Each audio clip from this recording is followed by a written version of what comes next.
اور میں حیران ہو گیا کہ قرآن پاک میں سب سے زیادہ ایمفیسائز ہی اسی بات پر کیا گیا ہے کہ اللہ اور اس کے رسول صلی اللہ علیہ وسلم کے احکامات سے روکنے والی جو چیزیں ہیں ان میں ٹاپ آف دا لسٹ چیز جو ہے وہ آبا پرستی اور بزرگ پرستی ہے، وَلِعَوْذُ بِاللَّهِ تَعَالَى۔ اور یہاں تک بات پہنچی کہ انبیاء کرام جو اللہ تعالیٰ کے ریپریزنٹیٹو تھے ان کی بات بھی کسی نے نہیں مانی، ہماری آپ کی کس نے سننی ہے جو اتنے معجزات کے ساتھ آئے۔ پہلی آیت سورۃ المائدہ آیت نمبر 104، بسم اللہ الرحمن الرحیم، وَإِذَا قِيلَ لَهُمْ تَعَالَوْا إِلَى مَا أَنزَلَ اللَّهُ وَإِلَى الرَّسُولِ، اور جب بھی ان کو کہا جاتا ہے کہ آؤ اس چیز کی طرف جو اللہ نے نازل کی، اور آؤ رسول اللہ کی طرف صلی اللہ علیہ وسلم۔ آج بھی ہم ان کو کہتے ہیں آؤ رسول اللہ کو اپنا امام مانے، تو وہی جواب جو وہ کہتے تھے، قَالُوا حَسْبُنَا مَا وَجَدْنَا عَلَيْهِ آبَاءَنَا، وہ کہنے لگے ہمیں کافی ہے جس پر ہم نے اپنے آباء و اجداد کو پایا، سانو تو ضرورت نہیں، یہ تو ہمارے بزرگوں نے بہت پہلے مسئلے حل کر دیے ہوئے ہیں، ان کو نہ چھیڑے۔ بار شریعت میں مفتی امجد علی صاحب نماز کا چیپٹر جب لکھتے ہیں، احمد بریلوی صاحب کے خلیفہ، تو کچھ حدیثیں لکھتے ہیں اور اوپر نوٹ لکھ دیتے ہیں کیونکہ دل تو ملامت کرتا ہے۔ وہ کہتے ہیں ان حدیثوں سے میرا کوئی مقصد نماز کا طریقہ ثابت کرنا نہیں ہے اور نہ اس کی ضرورت ہے، کیونکہ ان کی حدیثوں کا ان کی نماز کا طریقہ ثابت ہی کوئی نہیں ہوتا۔ تو کہ یہ میں صرف حصول برکت کے لیے چند حدیثیں لکھ رہا ہوں، رہا مسئلہ نماز کے طریقے کا تو ہمارے بزرگوں نے بہت پہلے یہ مسئلہ، میں اس کو بریکٹ میں کہتا ہوں، برباد کر دیا ہوا ہے۔ ان کا یہ بہت پہلے مسئلے حل کر دیے ہوئے ہیں، تو لہذا اب حدیثیں پڑھنے کی ضرورت ہی نہیں ہے۔ ماشاءاللہ، اس عقل پر ماتم ہی کیا جا سکتا ہے اگر جائز ہوتا تو۔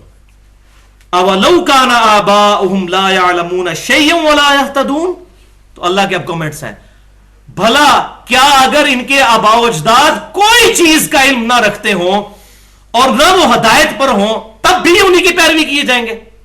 نہ علم ہے نہ ہدایت ہے، تب بھی کہہ رہے ہیں نہیں ہم نے ان کے پیچھے چلنا ہے، وَلِعَوْذُ بِاللَّهِ تَعَالَى۔ اور دوسری آیت ہے سورہ لقمان کی آیت نمبر 21، وَإِذَا قِيلَ لَهُمْ، اور جب ان سے کہا جاتا ہے اتبعوا ما انزل اللہ، کہ پیروی کرو اس کی جو اللہ نے تمہاری طرف نازل کیا، یعنی کتاب اللہ، کہتے ہیں قالوا بل نتبع ما وجدنا علیہ آباءنا، وہ کہتے ہیں نہیں نہیں بلکہ ہم تو اس کی پیروی کریں گے جس پر ہم نے اپنے آباء و اجداد کو پایا ہے۔ اب اللہ تعالیٰ کی طرف سے گاڑا فتویٰ ہے، اولو کان الشیطان یدعوہم الی عذاب السعیر، کیا بھلا اگر شیطان ان کو دوزخ کے عذاب کی طرف بلا رہا ہو اپنے بزرگوں کے پیچھے چلنے کی وجہ سے، تب بھی اپنے بزرگوں کے پیچھے ہی چلتے جائیں گے؟ اب دیکھ لیں، یہ دوزخ کا فتویٰ میں نے نہیں لگایا۔ وہی بات ہے کہ اگر ایک قادیانی پوری زندگی قادیانی علماء سے ختم نبوت پوچھتا رہے گا، اس کو کب ختم نبوت سمجھ آئے گی؟ باقیوں سے پوچھنا ہوگا۔ اسی طریقے سے ایک بریلوی، دیوبندی، سلفی، اہل حدیث یا اہل تشیع کو بھی باقیوں کی بات سننی ہوگی، تبھی تو پتا چلے گا ہمیں کہاں پر غلطی لگی اور دوسرے کہاں پر غلط ہیں یا درست ہیں۔ علمی پوائنٹ نمبر 2، بھائیو، اب الحمدللہ قرآن کی ان آیات کی روشنی میں ہمیں ایک بات تو بالکل واضح کلیئر ہو گئی کہ اللہ تعالیٰ اور اس کے رسول صلی اللہ علیہ وسلم اور اس کی کتابوں اور وحی کے ساتھ جو مخالفت لوگوں کی سامنے آئی، اس کی واحد وجہ آبا پرستی اور بزرگ پرستی ہے۔ اب یہاں حیران کن بات ایک اور سامنے آئے گی پوائنٹ نمبر 2 میں، کہ جو آبا پرستی اور بزرگ پرستی ہے، اس کے پیچھے ڈرائیونگ فورس کیا ہے؟ کون اس سارے کے سارے سسٹم کو لے کر چل رہے ہیں؟ تو آپ کو حیرانگی ہوگی کہ انبیاء کرام علیہ السلام کے ماننے والے جو کتابوں کو اور انبیاء کو حق مانتے ہیں، ان کے اندر بھی اس لیول کی گمراہی موجود ہے قرآن کی روشنی میں کہ انہوں نے انبیاء کرام کا انکار کر دیا، انبیاء کے ماننے والوں نے ماننے کے باوجود انکار کر دیا۔ اور وہ ڈرائیونگ فورس کیا؟ ان کے علماء کرائم، علماء کرام نہیں، مجرم علماء، علماء کرائم۔ اور یہ بات میں اپنی طرف سے نہیں کر رہا، سورہ التوبہ آیت نمبر 31 اس فلسفے کو بالکل واضح کرتی ہے۔ اعوذ باللہ من الشیطان الرجیم، بسم اللہ الرحمن الرحیم، اتخذوا احبارهم ورهبانهم اربابا من دون اللہ ان یہود و نصارہ نے اپنے احبار کو، احبار کہتے ہیں وہ علماء جو علم کی گہرائی میں پہنچے ہوئے ہوں، بڑے بڑے علماء، یہ وہ ہے، اتنے بڑے بڑے علماء یہ وہ ہیں، وَرُهْبَانَهُمْ، اور راہب، راہب کون؟ جو سب کچھ چھوڑ چھاڑ کے دنیا سے الگ دور دراز علاقوں میں عبادت میں مشغول ہو جاتے تھے، جسی کی ایک بگڑی ہوئی شکل ہمارے ہاں بھی تصوف کے اندر آئی۔ رہبان، ان کو ان کے علماء اور ان کے رہبان، اپنے بزرگوں کو انہوں نے اپنا رب مان لیا ہوا تھا اللہ کو چھوڑ کر۔ اب علماء کو رب مان لیا ہوا تھا اللہ کو چھوڑ کر، بزرگوں کو رب مان لیا ہوا تھا اللہ کو چھوڑ کر، حالانکہ وہ اللہ کی طرف بلانے والے ہیں، وہ بزرگ اور وہ علماء، لیکن وہ اصل میں بزرگ نہیں، وہ علماء کرام ہیں اور بزرگان بے دین ہیں۔ وہ علماء کرام اور بزرگان دین نہیں ہیں جن کا ذکر قرآن میں آیا۔ اہل حق ہر زمانے میں موجود رہتے ہیں، وہ انشاءاللہ میں آگے بتا بھی دوں گا۔ یہ ان کا ذکر ہے، علماء کرام، مجرم علماء اور بزرگان بے دین۔ اس کانٹیکسٹ میں ایک حدیث ہے بڑی مشہور، وہ پیش کی جاتی ہے۔ حدیث تو وہ اصول محدثین پر ضعیف ہے، لیکن اس کی تھیم قرآن پاک سے سپورٹڈ ہے۔ میں حدیث بھی بیان کر دیتا ہوں، اور چونکہ میں نے کچھ لیکچرز میں پہلے وہ حدیث بیان کی ہوئی ہے تو میرا رجوع بھی ریکارڈ ہو جائے گا اس ویڈیو کی وساطت سے۔ وہ حدیث کیا ہے؟ وہ مسند امام احمد میں بھی موجود ہے اور جامعہ ترمذی میں انٹرنیشنل نمبر کے مطابق 3095 نمبر حدیث ہے، اسی آیت کی تفسیر والے چیپٹر میں جامعہ ترمذی میں، سورہ توبہ آیت نمبر 31، اتخذوا احبارهم ورهبانهم اربابا من دون اللہ۔ یہود و نصارہ نے اپنے علماء اور بزرگوں کو اپنا رب مان لیا ہوا تھا اللہ کو چھوڑ کر۔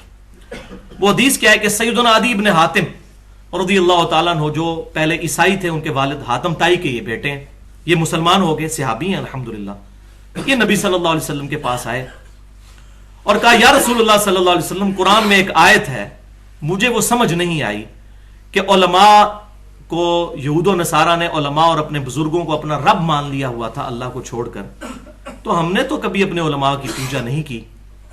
تو نبی صلی اللہ علیہ وسلم نے فرمایا کہ کیا تم لوگ اپنے علماء اور بزرگوں کی حلال کی ہوئی چیز کو حلال اور ان کی حرام کی ہوئی چیز کو حرام نہیں سمجھ لیتے تھے بغیر یہ دیکھے کہ کتابوں میں کیا لکھا ہوا ہے؟ ان کا یا رسول اللہ ایسا ہی تھا۔ تو فرمایا یہی تو اپنے علماء کو رب ماننا ہے۔ اچھا، اس کو کچھ علماء نے کہا کہ یہ صحیح حدیث ہے، لیکن اصول محدثین پہ یہ روایت ضعیف ہے۔ اس میں ایک راوی ہے غطیف بن اعین، یہ جمہور محدثین کے نزدیک ضعیف ہے، اور خود امام ترمذی نے بھی اس حدیث کو نقل کر کے اس راوی کے اوپر جرح کی ہے کہ یہ راوی جو ہے کمزور راوی ہے حدیث میں، لیکن یہ تھیم بالکل پرفیکٹ ہے۔ اور الحمدللہ میں بڑا پریشان تھا، تو میں نے جب یہ حدیث مجھے پتا چلا ضعیف ہے تو میں نے قرآن پاک میں تلاش کیا کہ اس تھیم پہ مجھے کچھ آیات ملے، تو 2 آیات مجھے ایسے مل گئیں جس سے یہ تھیم بالکل کھل کر سامنے آتی ہے کہ یہ تھیم بالکل ٹھیک ہے۔ اور وہ آیت ہے سورۃ الاحقاف کی آیت نمبر 4، بسم اللہ الرحمن الرحیم۔ یہود و نصارہ اور مشرکین مکہ جب نبی صلی اللہ علیہ وسلم کے ساتھ بحث کرتے تھے تو نبی صلی اللہ علیہ وسلم کو اللہ تعالیٰ نے ایک چیز سکھائی کہ آپ فرمائیے ایتونی بکتاب من قبل ھذا، ایتونی بکتاب من قبل ھذا او اثارۃ من علم ان کنتم صادقین۔ اے محبوب صلی اللہ علیہ وسلم، اگر یہ بحث کرتے ہیں تو ان کو فرماؤ کہ تم اگر اس کتاب کو نہیں مانتے تو اس کتاب سے پہلے جو تمہاری کتابیں نازل ہوئی ہیں یا آثار ہیں علم کے، تمہارے انبیاء کے جو آثار احادیث چلتی آ رہی ہیں، ان میں کوئی بات موجود ہے تو وہ لا کر مجھے پیش کرو۔ یہ باتیں نہ میرے ساتھ کرو کہ بزرگ فرماتے ہیں، حضرات فرماتے ہیں، علماء دین فرماتے ہیں، کتاب لے کر آؤ یا علم کے آثار چلتے آ رہے ہوں انبیاء کرام کے، اگر تم سچے ہو۔ لہذا قرآن نے یہ بات بالکل واضح کر دی کہ یہ بزرگ فرماتے ہیں، علماء فرماتے ہیں، اتھارٹی نہیں، بلکہ جو کچھ کتابوں میں لکھا ہوا ہے اور صحیح سند کے ساتھ آئے وہ چیز اتھارٹی ہے۔ اور دوسری آیت اس کانٹیکسٹ میں سورہ آل عمران کی 19 نمبر آیت، یہ تو فلسفے کو بالکل واضح کرتی ہے۔ بسم اللہ الرحمن الرحیم، ان الدین عند اللہ الاسلام، the only acceptable religion in the sight of Allah is Islam۔ بے شک اللہ کے حضور قابل قبول دین صرف اسلام ہے۔ آگے کیا چلتا ہے؟ وَمَا اخْتَلَفَ الَّذِينَ أُوتُوا الْكِتَابَ إِلَّا مِن بَعْدِ مَا جَاءَهُمُ الْعِلْمُ بَغْيًا بَيْنَهُمْ۔ اور یہود و نصارہ کے علماء نے اس کتاب اور محمد صلی اللہ علیہ وسلم کے آ جانے کے بعد، اس ڈیفینیٹ علم کے آ جانے کے بعد جو اس چیز کو نہیں مانا، تو اس کی ایک ہی وجہ تھی، بغیم بینہم، آپس کی ضد کی وجہ سے۔ میں اس کی بات کیوں مانوں، یہ میری بات مانے، جس کو ایڈلر کی سائیکالوجی میں آج جدید دور میں کہا جاتا ہے ارجڈ ٹو ڈومینیٹ، کہ ہر بندے کے اندر یہ بیماری ہے کہ وہ چاہتا ہے کہ لوگ میرے پیچھے چلیں، میں کیوں کسی کے پیچھے چلوں۔ ہاں، یہ انبیاء میں یہ بات ضرور ہونی چاہیے، ان کے لیے یہ بیماری نہیں ہے، ان کی تو یہ خاصیت ہے کہ وہ کہیں کہ میرے پیچھے چلو، کیونکہ وہ اللہ کے خلیفہ ہوتے ہیں۔ ان کے علاوہ کوئی شخص یہ نہیں کہہ سکتا کہ میری پیروی کرو۔ ہاں، شیطان ہو جائے اگر تو علیحدہ بات ہے، ہاں وہ یہ کہہ سکتا ہے کہ میری پیروی اللہ اور اس کے رسول کے احکامات کے اندر اندر کرو، مشروط، ریلیٹو اطاعت، ایبسولوٹ اطاعت نہیں۔ اگر کوئی ایبسولوٹ اطاعت کہتا ہے اپنی، تو وہ بندہ پھر راہ حق سے ہٹ چکا ہے، والعیاذ باللہ تعالی۔ تو اللہ تعالیٰ فرماتا ہے انہوں نے آپس کی ضد کی وجہ سے نبی صلی اللہ علیہ وسلم کا بھی انکار کیا۔ کنہوں نے؟ انبیاء کرام کے ماننے والوں نے۔ ان کی کتابوں میں آج بھی اولڈ ٹیسٹیمنٹ اور نیو ٹیسٹیمنٹ میں ہمارے پروفٹ صلی اللہ علیہ وسلم کی پریڈکشنز موجود ہیں، میں کئی دفعہ پورے ریفرنسز بتا چکا ہوں، ٹائم نہیں ہے، اس کے باوجود انہوں نے بات نہیں مانی۔ تو اللہ تعالیٰ کا آگے سے غضب کیا ہے، وَمَن يَكْفُرْ بِآيَاتِ اللَّهِ، تو جو کوئی پھر جان بوجھ کے اللہ کی آیات سے کفر کرے گا، فَإِنَّ اللَّهَ سَرِيعُ الْحِسَابِ، تو بے شک اللہ بڑا جلد حساب لینے والا ہے۔ دھمکی ہے اس کے اندر کہ دنیا کے اندر موجے مار لو، آخرت میں تمہاری پکڑ ہونے والی ہے، وَلِعَاذُ بِاللَّهِ تَعَالَى۔ تو بھائیو، نبی صلی اللہ علیہ وسلم جیسی مبارک ہستی دنیا میں موجود اور علماء نے ان کی بات نہیں مانی، کیوں؟ علماء یہود کے پیروکار کہتے تھے اتنے بڑے بڑے بزرگ پاگل ہیں، اور واقعی نبی صلی اللہ علیہ وسلم کے